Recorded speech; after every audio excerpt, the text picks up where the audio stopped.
Fala pessoal, tudo bem? Eu sou Alexandre Ambrosin, estamos no canal Apolo Fisioterapia. Esse é o Minuto de Leitura, onde nós estamos lendo o capítulo 8 do livro do John West de Fisiologia Respiratória Moderna. É o capítulo que fala sobre controle da ventilação.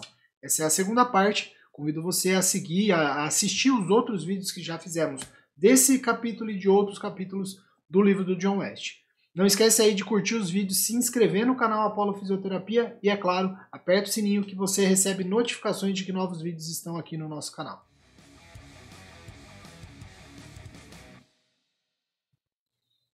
Bom, pessoal, nós vamos dar início aqui à nossa leitura de hoje. Nós vamos falar sobre, hoje, dentro do capítulo de controle de ventilação, falar sobre efetores e sensores, ok? Então nós falamos inicialmente sobre controlador central e agora a gente vai falar sobre efetores e sensores. Efetores, especificamente, os músculos da respiração, que inclui o diafragma, músculos intercostais, abdominais, acessórios como esternocleidomastoide.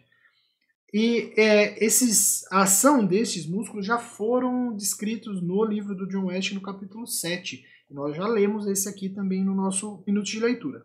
No contexto do controle da ventilação, é crucialmente importante que esses vários grupos musculares operem de uma maneira coordenada. E isto constitui responsabilidade do controlador central.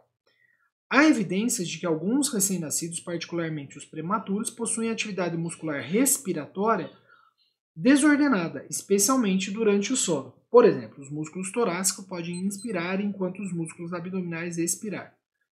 Isso pode ser um fator da morte súbita do recém-nascido. Então, como já falou de músculo nos outros capítulos, isso só o que vai falar dos efetores. Agora, e dos sensores? Quimioreceptores centrais. Um quimioreceptor é um receptor que responde a uma alteração na composição química do sangue ou de outro fluido em torno de si.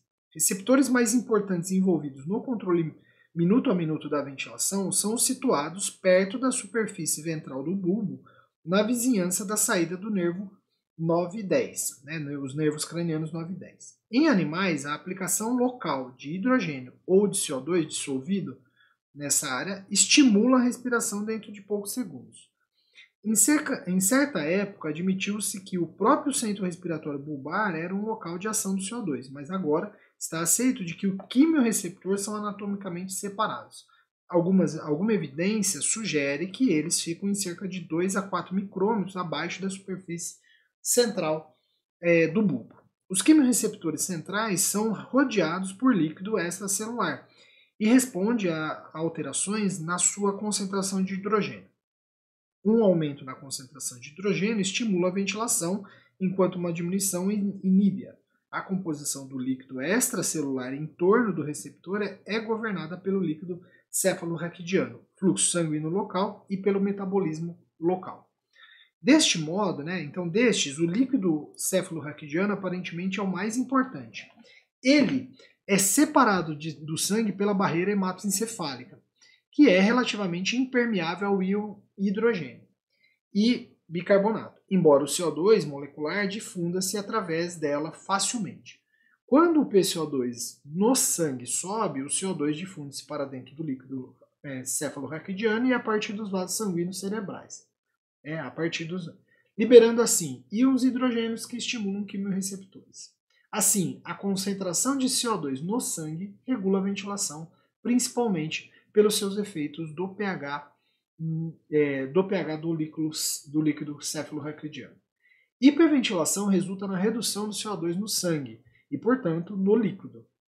A vasodilatação cerebral, que acompanha uma PCO2 arterial aumentada, intensifica a difusão do CO2 para dentro do líquido e do líquido extracelular cerebral.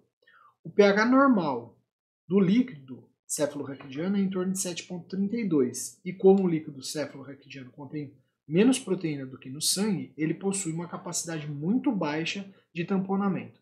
Como resultado, as alterações do pH no líquido cefalorraquidiano de uma dada alteração no PCO2 é maior do que no sangue.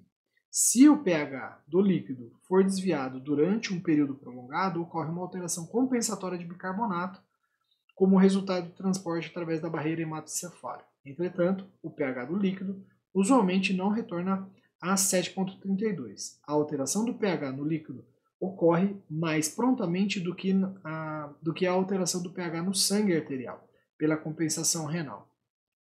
Um processo que leva em torno de 23 dias. Com o pH do líquido cefalorraquidiano, como o pH retorna a quase seu valor normal mais rapidamente do que no pH do sangue, então no líquido mais rápido do que no sangue, o pH do líquido exerce um efeito mais importante sobre o nível de ventilação e a PCO2 arterial.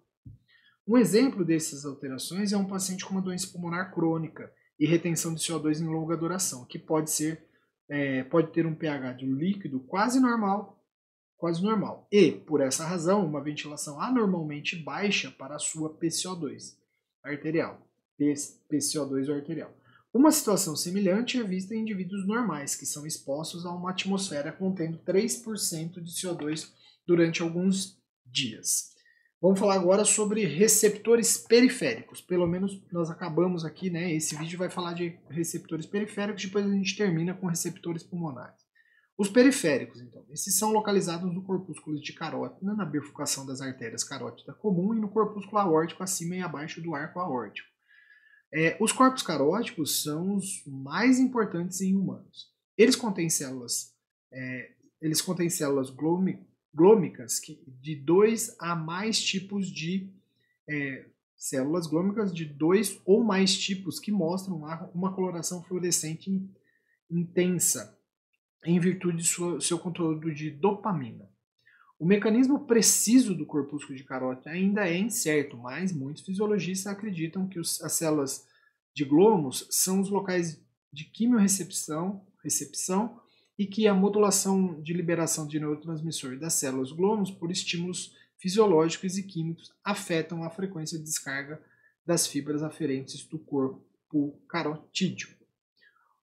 Os corpos caróticos aparentemente possuem um fluxo sanguíneo muito alto para seu tamanho e, consequentemente, uma diferença arteriovenosa de O2 muito pequena, apesar de uma alta taxa metabólica. O quimiorreceptor periférico responde à diminuição do O2 e pH arterial e aumentos do PCO2. Eles são únicos entre os tecidos do organismo pelo fato de que sua sensibilidade à alteração do O2 arterial começa em torno de 500 milímetros de mercúrio. Existe uma relação entre a frequência de descarga e PO2 arterial e essa relação é muito não linear, ela não é linear. Relativamente pouca resposta ocorre até que o PO2 arterial seja reduzido abaixo de 100. Mas então a frequência aumenta rapidamente. Em virtude de sua pequena diferença arteriovenosa, ele responde a um PO2 em vez da venosa, Ele responde à pressão de O2 arterial em vez da venosa. A resposta desse receptor pode ser muito rápida. De fato, sua frequência pode alterar-se durante o ciclo respiratório como resultado das pequenas alterações cíclicas dos gases sanguíneos. Os quimiorreceptores periféricos são responsáveis por todo o aumento da ventilação, que ocorre nos humanos em virtude da hipoxemia arterial. Na verdade, na ausência desses receptores, a hipóxia grave deprime a respiração, presumivelmente através de um efeito direto sobre o centro respiratório. A perda completa do estímulo ventilatório hipóxico foi demonstrada em pacientes com ressecção bilateral dos corpos carotídeos. A resposta do quimiorreceptor periférico ao CO2 arterial é menos importante do que o quimiorreceptor central que a gente viu já anteriormente. Por exemplo, quando o indivíduo normal recebe uma mistura de CO2 para respirar, menos de 20% da resposta ventilatória pode ser atribuída ao quimiorreceptor periférico. Entretanto, sua resposta é mais rápida e ele pode ser útil em equilibrar a ventilação nas alterações abruptas de CO2. Em humanos, os corpos carotídeos, mas não os aórticos, respondem a uma queda do pH. Isso ocorre independente de sua causa. Independente de ser a causa tiver sido respiratória ou metabólica, independente da causa. Ocorre a interação de vários estímulos, assim aumentadas as atividades do quimiorreceptor em resposta à diminuição da PaO2, são potencializadas por aumentos do PCO2 e nos corpos carotídeos por diminuição do pH. Ou seja, né, parece, aparentemente, quimiorreceptor responde ao O2 principalmente, mas pode ter potencializado por aumento do CO2 e queda do pH. Beleza, pessoal? Esse foi o vídeo 2 do capítulo 8 de controle de ventilação aqui do Minutos de Leitura. Nós estamos lendo o livro do John West. Aproveita aí, não esquece de compartilhar com a galera, acompanha a nossa playlist do Minutos de Leitura e se inscreve no canal Apolo Fisioterapia. Até o próximo aqui no canal Apolo Fisioterapia.